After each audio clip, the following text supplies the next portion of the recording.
हमारे मुल्क का कचरा इतना कीमती है कि एक हमारे मुल्क का कर्जा उतर सकता है, तो हमारे में कमी क्या है? ये जबरदस्त बात। आर यू कॉमेडी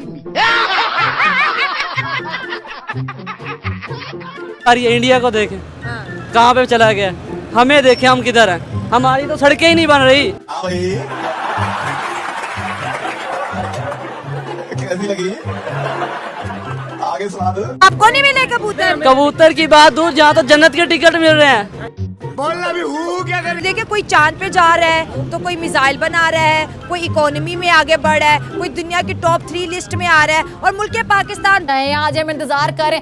अरे मैं आ चुका हूँ हिना बीवी, और मुल्क पाकिस्तान को भीख मांगने से फुर्सत मिले तब तो कुछ सोचे ये जाहिल को। कचरे जैसी सोच रखने वाले पाकिस्तानी अब सोच रहे हैं जिस मुल्क को उन्होंने कचरा बनाया था, अब उस मुल्क का कचरा बेच करके वो अपना कर्जा उतार देंगे। तालियां होनी चाहिए भाई इस बात पे। तो दाल रोटी गैस नहीं, पानी नहीं, इन मसलों से बाहर नहीं आ रहा। तो हम कर्जे को रो रहे के लेके बैठ गए, तो 5 अरब रुपए का तो सही कचरा बिकता हमारे पाकिस्तान का, उससे क्यों नहीं कर्जा उतारा जाता जो हम लोगों पे बिलों के ये टैक्स ले रहे हैं? मतलब हम पे ऐसा वक्त आ गया कि हम अपना कचरा बेच के कर्जा उतारे। लेकिन पोरक्यो, तुम्हारे मुल्क में कचरे के सिवा बचा क्या है, और इस कचरे को खरीदेगा कौन? सोचो, ये भी तो सोचो। क्यों नहीं? ये आपकी जनरल नॉलेज नहीं है। आप रेवेन्यू और भी तो जनरेट हो सकता है ना। मट्टी को सोना बना के वो बिल्डिंगें बना रहे हैं लोग, प्लाजे बना रहे हैं, तो आप उसको कह रहे हैं कचरे को आपको वैल्यू नहीं पता। ये जो कचरे की तो बहुत वैल्यू है, कचरे से कपड़ा बन रहा है, कचरे से तेल बन रहा है, लेकिन आपने कहा कि नहीं, आप कह रहे हो कि हम डिफेंस पे भी लगाते हैं, लेकिन हम अपना कचरा बेच के कर्जा उतारे। मेरा बात नहीं, आपने मेरी बात फॉलो नहीं की। क्या हमारे मुल्क का कचरा इतना कीमती है कि एक हमारे मुल्क का कर्जा उतर सकता है, तो हमारे में कमी क्या है? ये बताएं। तो यही तो मैं कह रही हूँ ना कि इसके अलावा भी हम रेवेन्यू जनरेट कर सकते हैं, खेती बाड़ी पे फोकस कर सकते हैं। इसराइल को हम 5 रुपए, ये भाई हम जितने खड़े सारों को मैं बोतलें पिलाता हूँ, सबको मैं पिलाता हूँ रक्षा ड्राइवर, ठीक है? सब इसराइल यहूदी को 8-8 रुपए सब भाई दे रहे, 1 करोड़ बोतल पी जाती है, 8 करोड़ रुपया डेली का इन्वेस्ट करें। हमारे मुल्क का कर्जा तो वो ले रहे हैं, यहूदी ले। इस कचरे की बात सुन करके दूसरे कचरे ने यहूदियों से लड़ने की ट्रेनिंग पूरी कर ली है। आओ दिखाता हूँ भाई।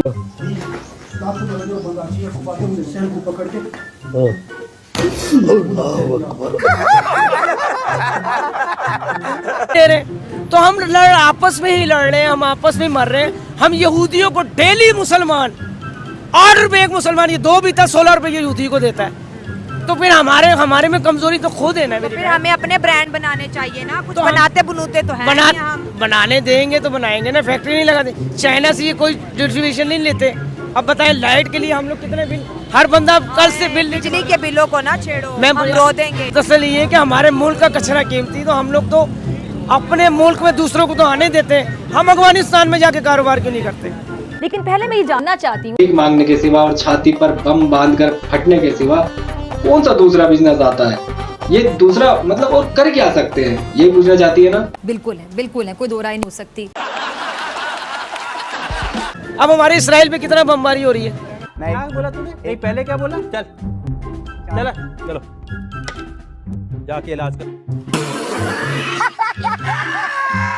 कोई मुसलमान है, हर मुसलमान है वो इसराइल पे नहीं, फलस्तीन।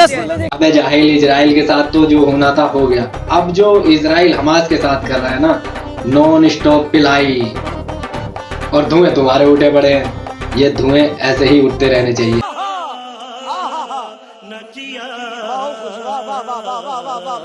ना अब ये देखिए, हर मुसलमान अपना खाने पीने में लगा। हम कहाँ के मुसलमान बताएं ना, हमें किसी का एहसास ही नहीं है। माशाल्लाह, हम भी तो ये कह रहे हैं कि तुम बेगैरत तो जाहिल हो। ठीक है, जब हम में एहसास खत्म हो जाएगा तो हम तबाही की तरफ है। तो यही तो सारे कहते हैं, इतने अगर हम सच्चे मुसलमान हैं तो फलस्तीनियों को अपने मुल्क में पनाह क्यों नहीं देते? क्यों नहीं देते? सवाल तो ये है। अब वोटिंग के लिए लोग आ जाएंगे, ये वोट डालें। आप किसको वोट डालेंगे? आप हुक्मरान बताएं, आप कौन है? हमारे पास कोई भी नहीं है। बाजी मैं सारा दिन रक्षा चलाता हूँ, औरतें रोती हैं, 10 रुपए के लिए लड़ाई करती हैं। क्यों? कि मियाँ की नौकरी नहीं है, मैं बेवा हूँ, मेरे बच्चे छोटे, किससे लड़े? अवाम रो रही है। अवाम रो रही है, मैं कह रहा हूँ जुलूस निकला हुआ अवाम का। कितनी बेहिस्सी है ना ये, फिर बातें करते हैं बड़ी। घबराना नहीं, कभी घबराना नहीं। आप चला जा भोसड़ी के।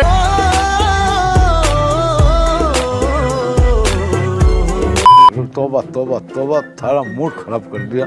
तो लोगों को धमकियां देते रहते हैं हमारे पास एटमी ताकत है तो हम ये उखाड़ देंगे, हम वो सब उखाड़ कुछ है मगर नियत और नजरिया नहीं है। हमारे मुल्क के अंदर सिर्फ जमहूरियत चलेगी नहीं, क्योंकि ये इस्लामी जमहूरिया पाकिस्तान है। अब हमारे मुल्क में सिर्फ आर्मी आएगी तो सुकून होगा। अरे पोर्कियों की फौज के बारे में हम हिंदुस्तानियों से अच्छा कौन बता सकता है। ये जब भी घुसे हैं तभी पिटे हैं। घुसपैठ की तो पिटे, सामने से लड़े तो पिटे। खैर ये सामने से तो लड़ते ही नहीं है, जब भी करते हैं ये धोखेबाजी करते हैं। और जब भी ये धोखेबाजी करते हैं हिंदुस्तानी सेना इन्हें बजा बजा के बिल्कुल बंदर की तरह इनके पिछवाड़े लाल कर देती है और जमीन में इनकी नाक रगड़वाती है। लेकिन ये बेगैरत कौम कभी भी सुधरने को तैयार नहीं होती। निकलने दाल 680 रुपए किलो खा रहे हैं आप, 1300 रुपए का आटा है। इस भाई की तनख्वाह 1200 इसको मजदूरी नहीं देता ठेकेदार, 1000 रुपए देता है इसको, दे रहा है। ये 1000 रुपए मुझे बता दें ये मुझसे ले जाएगा, अगर ये अपना घर चला ले मैं इसका गुलाम हो जाऊंगा। नहीं हो सकता। 500 रुपए का तो दूध है बाजी, 200 रुपए के पैम्पर है बच्चे के। हांडी या टमाटर देख ले, मुर्गी 1000-800 रुपए जा रही है। मुल्क के अंदर फिर इलेक्शन आने वाला, कोई विजनरी लीडर नजर आ रहा है? वोट नहीं डालेंगे, खास तौर मैं वोट नहीं डालूंगा।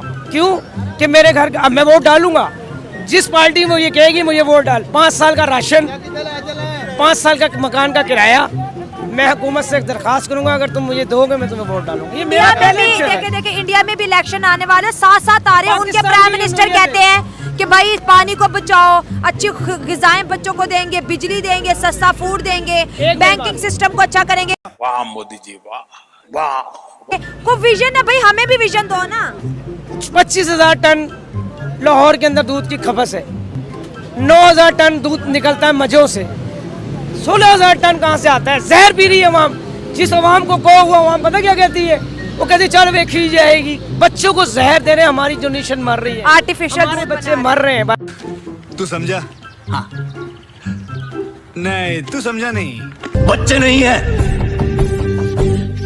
टाइम बॉम्ब है साले, आतंकवादी के पिल्ले हैं। अपने बच्चे मर रहे हैं तो तुम्हें दुख हो रहा है, और जब तुम्हारे बच्चे छाती पर बम बांध करके दूसरे मासूम बच्चों और जनता को मारते हैं तब तुम्हारी आत्मा नहीं धिक्कारती तुम्हें? तब तुम्हें दुख नहीं होता? तब तुम्हारे मुंह में दही जम जाता है? जो इजराइल के ऊपर इतनी निर्दोष जनता को बम फेंक करके मारा गया है उस पर तो तुम्हारे मुंह से शब्द नहीं फूटा। आत्मा मर गई और अब तुम्हारी छाती में दूध उतर आया। वाह जाहिल कौम के वासियों। निगरान वज़ीर-ए-आज़म है इस वक्त, उनको चाहिए कि वो हमारे फ़लस्तीनी भाइयों के बारे में भी कुछ सोचे। ठीक है, उधर जंग लगी हुई है लेकिन यहाँ पे इन्होंने कुछ नहीं किया अभी तक।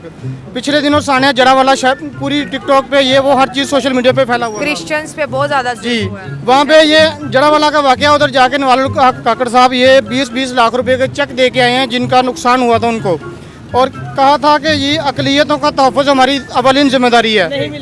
ठीक है जी, उनको पैसे मिले भी हैं। ठीक है, उनके लिए कैंप लगे हुए थे, उनके लिए बहुत कुछ किया गया है, वो यहूदी थे। तो ये हमारे अपने मुसलमान भाई हैं, इनके लिए तो कुछ ना कुछ करें ना। कहाँ गई है हमारी फौज? क्या इनके पास कुछ नहीं है? क्या ये खाली बैठे हुए हैं? अरे पोरकियो, अगर हमास वालों का तुम्हें इतना ही दुख है तो भाई उन्हें अपने मुल्क में जगह दे दो। लेकिन तुम्हारी समस्या तो ये है कि उन्हें खिलाओगे क्या, क्योंकि तुम्हारे पास तो खुद खाने के वादे लगे पड़े हैं। अबे 3 टाइम की जगह 1 टाइम तुम्हें रोटी मिलती है। अगर तुमने गलती से हमास वालों को यहाँ जगह दे दी तो तुम्हारे खाने के भी लोड़े लग जाएंगे। तो पोरकियों की इन जानदार सोच को देख करके आप लोग समझ गए होंगे कि भाई पाकिस्तान इस बेकदरी में क्यों है। सोच के देखो, जहाँ की आवाम कचरे से ऊपर उठ ही ना पा रही हो, उस कचरे का क्या हो सकता है। हमास के लोगों के मरने का तो भाई इन्हें बड़ा दुख है। लोग भी क्या कहूँ भाई, आतंकवादियों के मरने का तो इन्हें बड़ा दुख है। लेकिन जो निर्दोष जनता इनकी बेफजूल के मंदगड़ंग ये किताबी ज्ञान पढ़ने के बाद मरती है ना, उस पर इन जाहिलों को जरा भी शर्म नहीं आती। उस पर ये साफ कहते हैं कि ये तो हमारी किताब में लिखा है, काफिरों को मारना। भाई किसी दिन काफिरों ने मारना शुरू कर दिया ना तो भागने के लिए जगह नहीं बचेगी तुम्हारे पास। बाकी ये था भाई आज का वीडियो। आप लोगों को कैसा लगा? चैनल को लाइक, सब्सक्राइब और कमेंट सेक्शन खुला है, आकर के जो चाहे वो पाकिस्तानी के लिए भग सकते हो। खुली छूट है, खुला ऑप्शन है, खुला दरबार है।